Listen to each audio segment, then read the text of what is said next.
Ang mahusay na foreign drama ay kayang maantig ang Pilipinong manonood dahil sa kakaibang istorya nito at mahusay na pagkakagawa.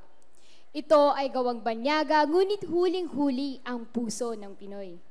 Kailangan naglalaman nito ng Filipino at the Masan values na aming paniniwalaan at pinahalagan.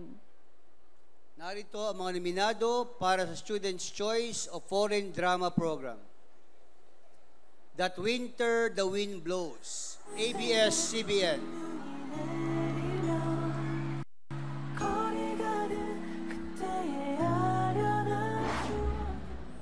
Absolute Boyfriend, ABS-CBN. Hindi ko masabi. Gusto ko natin masaya ka.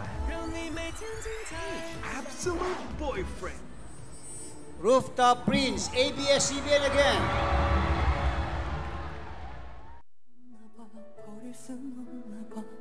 잊지 못하나 봐 오랜만에 둘러본 거리들 이 길을 지날 때면 좋아했던 기억이 자꾸 떠올라서 발길을 멈춘다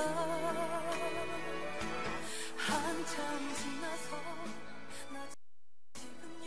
Sa ngalan po ng ABS-CBN Program Acquisitions, maraming salamat po, USTV Awards. Maraming salamat sa pagsama niyo po sa amin ma-in love at ngumiti sa mga iba't ibang Asian dramas namin. Patuloy po namin kayong pakikiligin at pangingitiin sa mga upcoming pa po namin Korean dramas. Maraming salamat.